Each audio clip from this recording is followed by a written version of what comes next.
Hello. Welcome to this NYSEF presentation on hazard communication, which in New York State is called the Right to Know.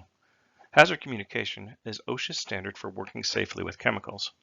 New York calls it the Right to Know because you have a right to know what chemicals you are working with, what hazards those chemicals present, and how to protect yourself from those hazards.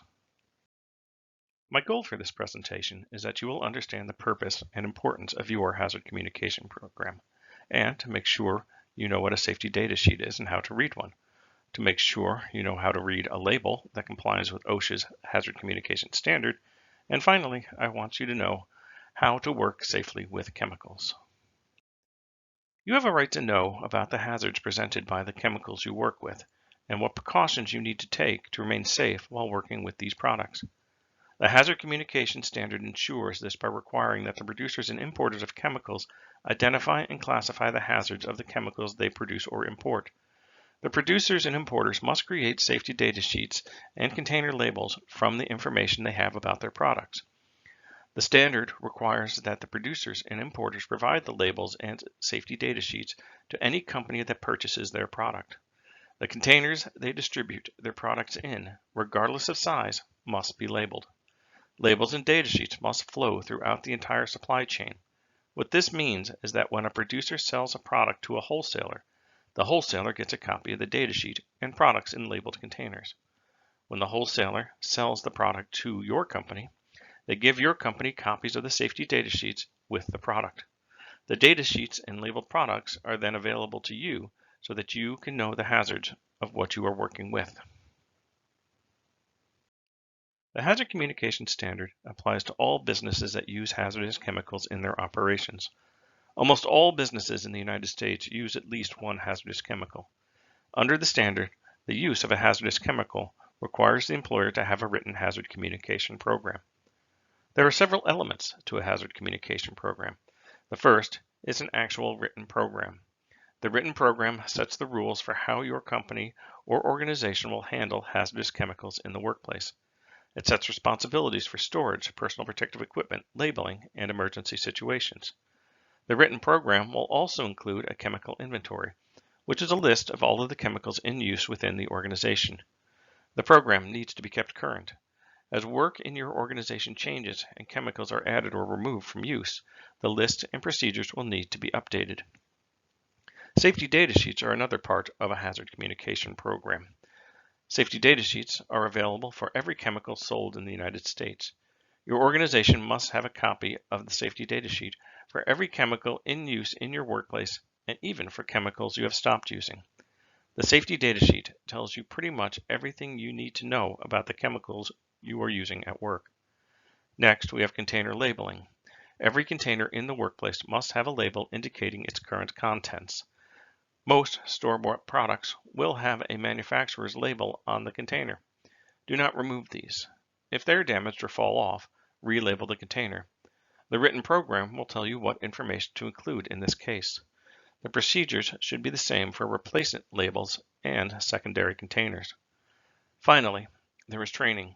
Employees need to be trained on what their responsibilities are within the hazard communication program. They also need to be trained about the specific hazards of the chemicals in use and the specific protective measures needed to work safely with each chemical.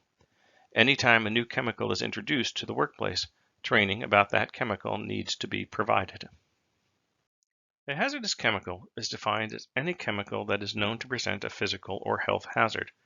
Physical hazards are those properties of a chemical that can cause damage to your physical or environmental surroundings. Physical hazards are often fire or corrosive in nature. Health hazards are those properties of a chemical that can cause harm to you. This can be irritating your skin, damaging organs, and causing sickness or death. Hazardous chemicals are not restricted to the workplace. Many of the chemicals you use in your home are considered hazardous chemicals. These include cleaners, paints, and automotive products like gasoline and antifreeze. Employers must maintain a list of each hazardous chemical used in the workplace. There must also be a corresponding safety data sheet for each chemical. The list and the safety data sheet need to be specific to the workplace. This is why many companies standardize the chemicals in use at their locations. Anytime new chemicals are introduced, They must be evaluated and added to the list, and the safety data sheet must be secured. You need to read the safety data sheet to evaluate the new product. This will ensure that you have appropriate protective equipment and determine whether this new chemical will interact with currently used products, creating new hazards. When chemicals are removed from service, they should be removed from the chemical inventory. The safety data sheet, however, must be kept for 30 years beyond the last day of employment of the last person who used the chemical. Safety data sheets are available for all chemicals and provide information on the chemicals in your workplace. In general, they are created by the chemical manufacturers. By the standard, they must be made available to anyone who requests a copy. These days, most safety data sheets can be found online by searching for the name of the chemical and the words Safety Data Sheet or SDS. When searching online, it is a good idea to look for the link from the product's manufacturer. Some examples of the information provided on safety data sheets are how to store or dispose of the chemical, what PPE or personal protective equipment you might need while using the chemical, or what to do in the case of a fire or if you get it in your eyes. That is just a small sample of the information that can be found on a safety data sheet. Safety data sheets have a universal 16-section format. The picture here is Section 1 of the safety data sheet for Clorox bleach. Section 1 is always the identification of the chemical and the product's manufacturer. The section contains the official name or product identifier of the chemical. When creating your own labels for secondary containers or for replacing lost labels, the product identifier is what you need to use as the name of the chemical. You can also add common names to the label in addition to the product identifier. I have an example of this from auto repair shops. They use a mixture of soap and water to spray on tires to find leaks. They often label this container as bubbles. In addition to bubbles, they need to include the product identifier of the soap used in the solution. The 16 sections of the sheet have specific information about the chemical and are always in the same order. Safety data sheets can be kept in any format, printed or electronic, as long as there is no barrier to access. A barrier can be as simple as a locked door or cabinet, but barriers also include password protections and the language the safety data sheet is presented in. Let's take a closer look at the sections of a safety data sheet. These are the first 4 sections of a safety data sheet. In the previous slide, we saw Section 1, Identification. Section 2 provides hazard information about the chemical. On many data sheets, this is the same as the information that is provided by the manufacturer on the container label.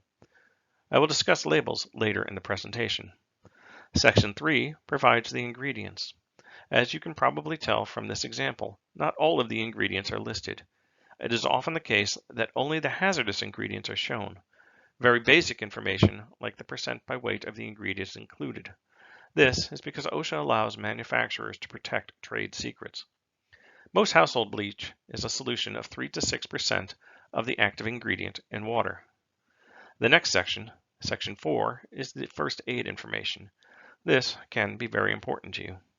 If you have paper copies of the sheets, I often suggest highlighting this section, making it easier to find. While it will always be Section 4, there is no telling how far into a safety data sheet Section 4 will be. For this chemical, Section 4 is on the 3rd of 9 pages.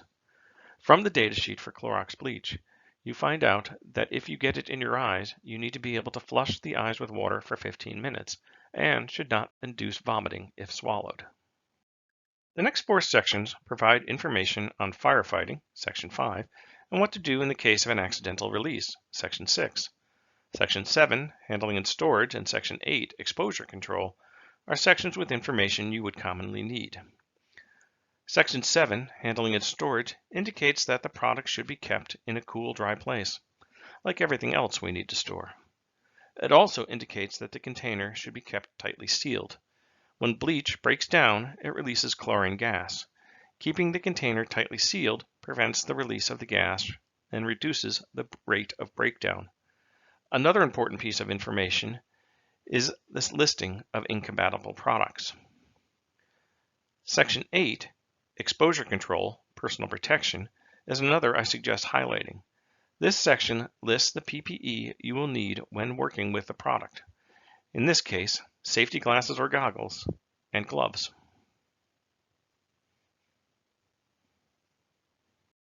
Section 9, Physical and Chemical Properties, tells you what the product looks like, smells like, and sometimes what it tastes like. You can also find the boiling point, pH, and the specific gravity in this section. Section 10, Stability and Reactivity, tells you if the product reacts with other chemicals and what chemicals it is incompatible with.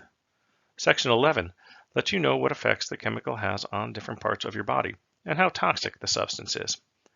As can be seen here, Clorox is an irritant to pretty much every part of your body that it comes in contact with. This section also shows the LD50 for the active ingredient. The LD50 is the lethal dose for 50% of the population. For the active ingredient, sodium hypochlorite, the LD50 is 8,000 milligrams per kilogram of body weight, or about a teaspoon for every pound that you weigh. The toxic dose of bleach for an average 150-pound person is about 6 gallons. Since bleach is mostly water, the water would be toxic before the active ingredient in bleach.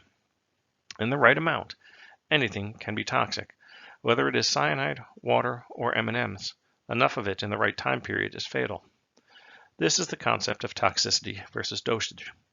Water is one of the least toxic substances with an LD50 of 90,000 milligrams per kilogram, about 1.5 ounces per pound.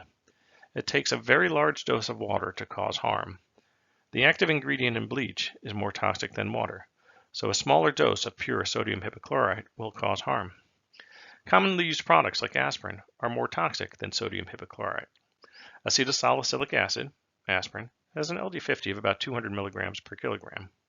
This relatively low LD50 is why labels on aspirin and other over-the-counter medications have daily limits. Known poisons like arsenic and cyanide cause harm at much lower doses. Sections 12 to 15 are required by the Hazard Communication Standard, but are not governed by OSHA.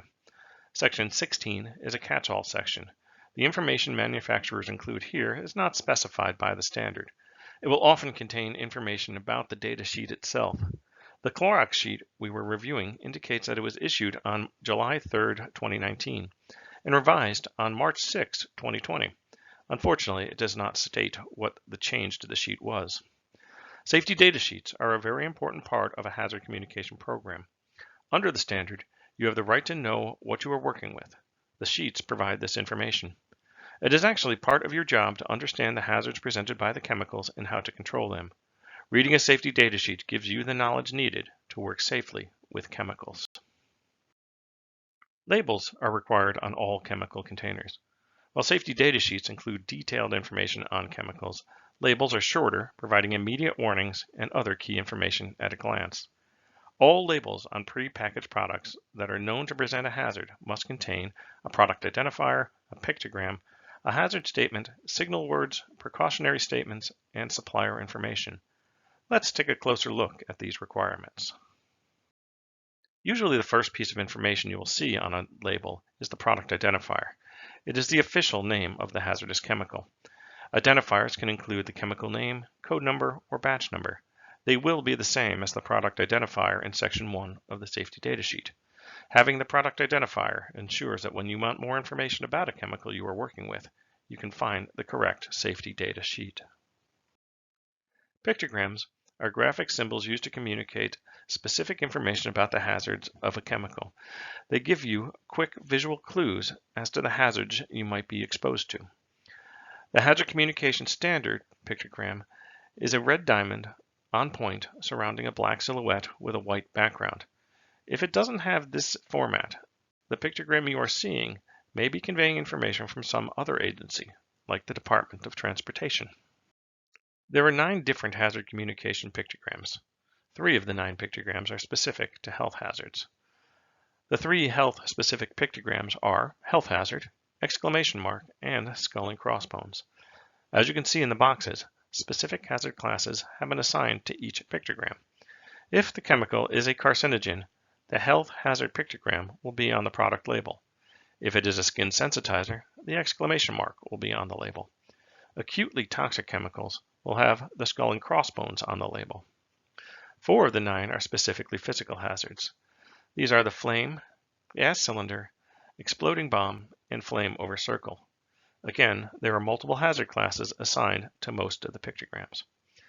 Corrosives are both a health hazard and a physical hazard, as you can see in the classes that are included in the corrosives pictogram. The last pictogram is for environmental hazards. Like items 12 to 15 on the safety data sheet, this is outside of OSHA's regulatory space. But it is good to know whether disposing of this chemical down the drain or dumping it into the woods could cause environmental harm. As shown on the sample label, there can be multiple pictograms on a label.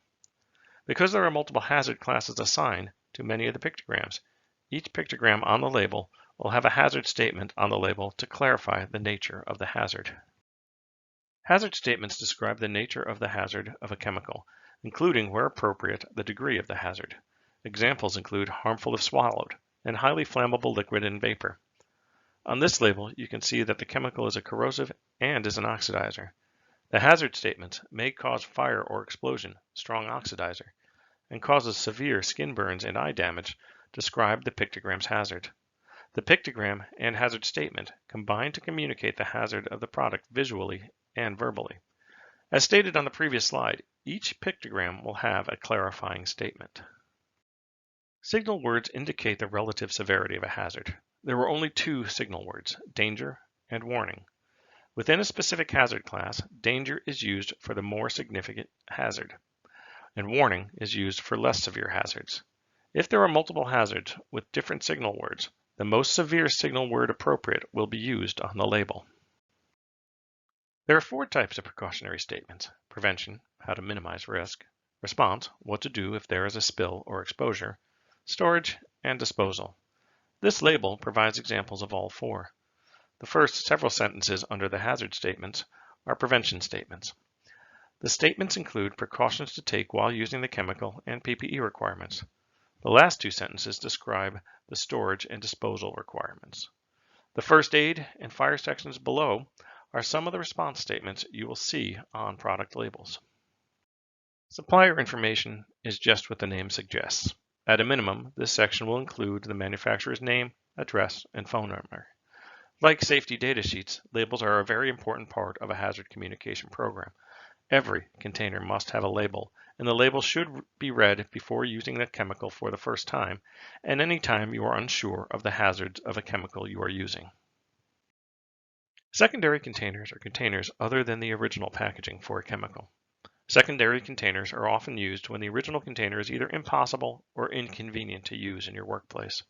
When cleaning, it is not often that you will go about your work with a gallon jug of the cleaner. It is much easier to pour some into a smaller spray bottle. When doing this, you need to make sure that the new container is labeled. At a minimum, you need to label this container with the product identifier from the original label or safety data sheet and the common hazards. If we were transferring the product from our sample label to a secondary container, we would have to include the product identifier or name, corrosive, and oxidizer on the label we create. Other information can be included on the label, like a PPE needed, concentration, date filled, and the signal word. You could even draw the pictogram. As you can see in this picture, without proper labeling, confusion about the contents of a container can easily occur. I have a few guidelines for you to follow when working with chemicals. Always read the instructions for use and other information on labels and safety data sheets before using a chemical for the first time. Refer back to the label occasionally to remind yourself of the chemical's hazards and precautions. Never mix chemicals unless directed to do so. There are times when mixing chemicals is great. A little citric acid, sugar, and ice water, lemonade, on a hot summer day is great. Bleach and ammonia in a small space can be deadly. Wear the required personal protective equipment. This information is not on the labels and data sheets because the producer wants you to spend more money. The producer has found that this chemical has adverse effects on humans. The PPE listed is needed to protect yourself. Store, handle, and dispose of the chemicals properly. Following storage and handling instructions not only protects you, but everyone else who works with you. Wash your hands after the job is complete. PPE is not perfect. Washing up after using chemicals can remove trace amounts of the product you may have been exposed to. Know the emergency procedures. As in all emergency situations, you do not want to be learning what to do while trying to deal with the emergency. The more you know before a situation occurs, the better you will be able to handle it. In summary, hazard communication ensures we know what chemicals we are working with, what their hazards are, and how to safely handle them. Remember, your employer will have an inventory of all the chemicals in use in your workplace and safety data sheets for each one of those chemicals. All chemicals must be in properly labeled containers. Never bring a new chemical into the workplace without your employer's permission. A thorough review of the safety data sheet is needed before new products are used. Thank you for taking this nice presentation on hazard communication. If you have any questions about the chemicals you are working with, please ask your supervisor.